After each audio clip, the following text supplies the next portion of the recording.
Dealing with your grief at the end of the school year with all of the activities and summer beginning.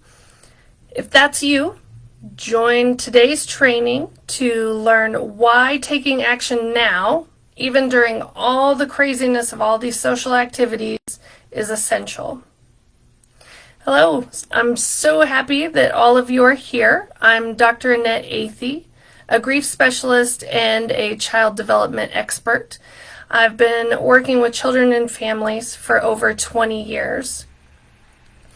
If you stick around in this video, you will learn the top 3 reasons why parents avoid social events during grief and why you shouldn't, why we should take the steps to do something about that.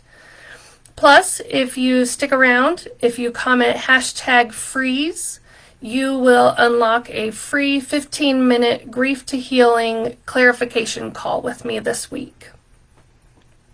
For those of you that are joining us today, if you would comment #live so that I know you're here, or #replay if you are catching the replay. Every time that you hit the #replay, it does send the video to the top of the feed, so in case somebody else missed it, then that way they have a chance to watch the video as well. So for those of you that are here, a couple questions for you. And just so you know, I am referring to my notes because I have a lot of important details and I want to make sure that I include it all for you today. So that's kind of what I'm keep looking down to.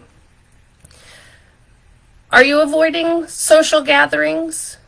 Are you making tons of excuses? Using your kids to avoid or as the reason why you can't attend a social event? Or declining another invitation? Exhausted and overwhelmed from adulting through your grief and the extra layers of your kids' grief? Feeling like the better option is maybe to stay at home on the couch watching Netflix, or maybe even crawling in your bed, pulling the covers over your head and wishing that this nightmare was over. Or wanting enough time to pass where life just doesn't hurt nearly as bad. I'm wondering, are any of these things that you're guilty of? Or maybe you're not guilty of any of these. If you want to respond #guilty, if that's something that you've been guilty of, or any of the above, or #not guilty. Maybe these don't apply to you. I remember after my dad died immediately, those things wouldn't have applied to me because I was trying to do everything and pretend as if that loss didn't happen. And so I was busy taking care of everybody, taking care of all of those business of dying type affairs where you have to deal with life insurance, deal with, closing out credit cards, estate, funeral arrangements, all of the things that there's just no time to not do. And I see Amanda responded that has definitely done some of those in the early stages of loss. And absolutely, Amanda, I think we're all guilty in some way of doing some or all of them. So, as I said, in the past, I have worked with many parents who have felt this same way.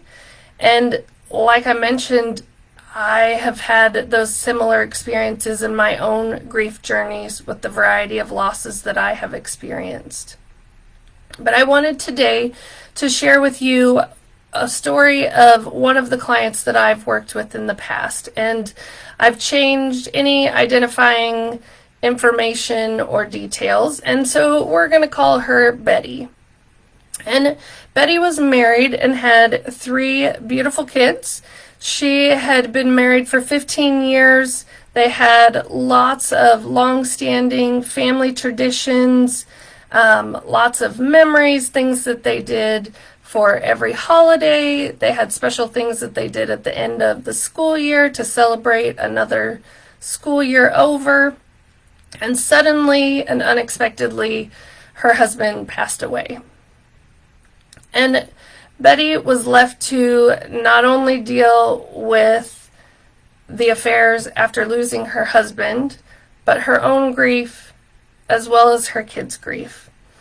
And one of the things that I often talk about is our polyvagal system, which is our nervous system, and how we respond when we are in stress or overwhelm. And Betty's polyvagal system was exhausted. Its whole goal is to protect us and to protect her, but her nervous system was in such overwhelm that she was ready to shut down. She was that parent who was ready to crawl in bed every day and pull the covers up over her head. And she felt like she had no choice but to keep going forward, but that was exhausting. And every little task just seemed monumental. She desperately needed help to understand what grief was taking from her, in addition to just the loss of her husband, and how to take some micro steps to get back on track and feel more in control and to calm that nervous system. So, number one reason, and like I mentioned in the beginning, we're going to talk about those 3 big reasons of why it's important. Why now? So, number one reason, by avoiding making any new memories, we don't have any new memories for our kids to carry forward. And although we would love for the ability to hide in our room and pretend as if these bad things haven't happened, we all know that that's not an option. And so she wasn't participating in anything new. She wasn't attending the activities. She was just withdrawing because she couldn't handle anymore. And the idea that she would have to go to these things as a single parent, to go alone, this was just too much. And so she did the best that she could, and part of that was protecting herself and hiding in her room. But as we hide in our room, all we have done is give more things over to grief. So we stop living our life and everything kind of goes into freeze mode. So one step that I would encourage you to do is stop giving your life over to grief today. As we continue kind of talking about Betty, another thing that she was guilty of, and another thing that I think many of us do, is that life keeps moving forward, whether we want it to or not, and we desperately want to freeze it or rewind it, but that's not an option. And the example that comes to mind is the movie Groundhog Day with Bill Murray, where he wakes up to the same day every day.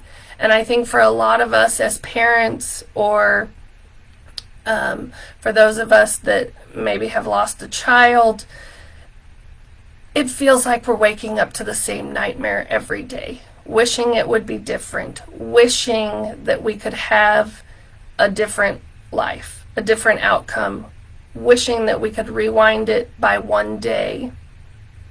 And as much as we would like that, it's not an option, and so we get stuck in that overwhelm. And again, talking about Betty, we go back to, we don't want to participate and we don't want to do the things because they look very different than how they used to, which just reinforces that grief loss and knowing that things will never be the way that they were. But grief keeps growing, and it keeps growing, and even if we don't deal with it, it sits there and waits for us. And it continues to take our space and energy, whether we are actively giving it or not. And so one thing that I would like you to hear from that is grief can be consuming, and it will consume our life if we let it. And in part of what I want you to hear from that is grief will always be a part of our journey now. That's forever part of our story, but it doesn't have to define our story. That third reason is our kids are only young once. And I know we say that and they grow up so quickly and it seems so cliche, but if we're hiding in our rooms, if we're avoiding all of these events, we're missing it. We're missing the new moments that our kids need us to be a part of. So obviously Betty knew that her kids were young once. It wasn't that she wasn't or didn't have enough desire to be a part of it. She absolutely wanted to be a part of her kid's life. She just hated every second that it didn't look like her old life. And that she was the mom attending all of the events. Or that there wasn't a dad that was physically present with them to do the dad things. This just added to her overwhelm. She was still very much a good mom, but she was lost and consumed in her own grief. And being overwhelmed in that polyvagal system, in that nervous system that is trying to protect us, even though it doesn't always feel like protection, she just couldn't imagine creating new memories without her husband. And life felt overwhelming and chaotic.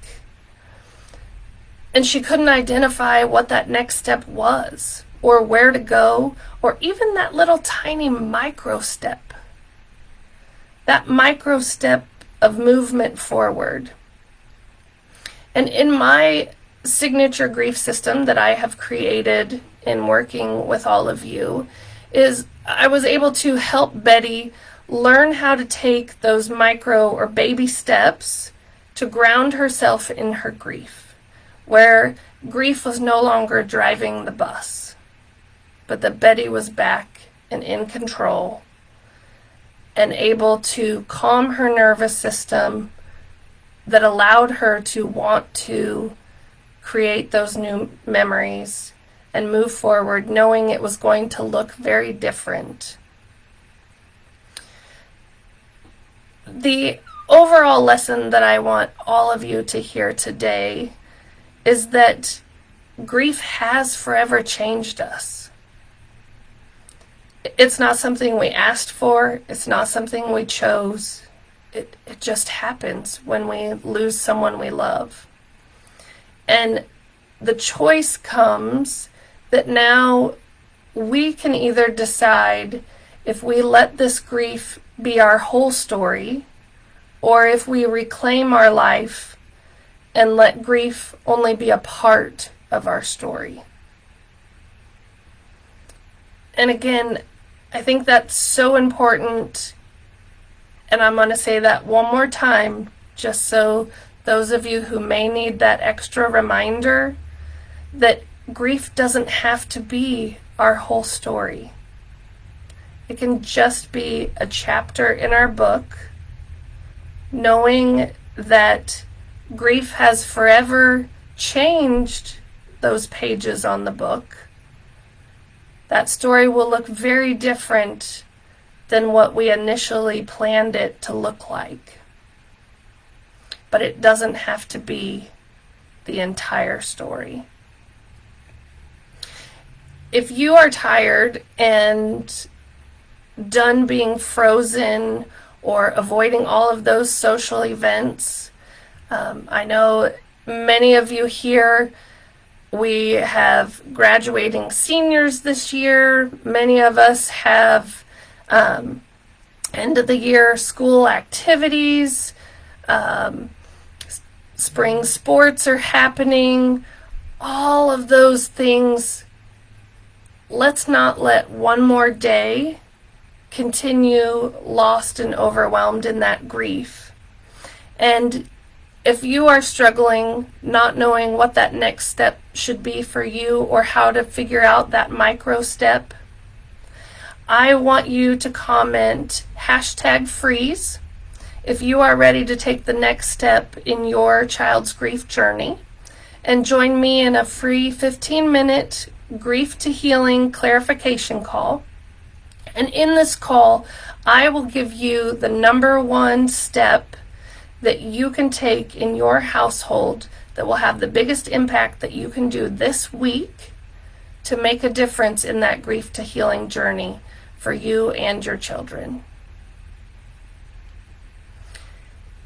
I want to thank all of you who are here. Again, if you want to comment freeze, #freeze, or #replay for those of you who weren't able to join us. For those of you that were here, I love that you were here, and I will see you in the group.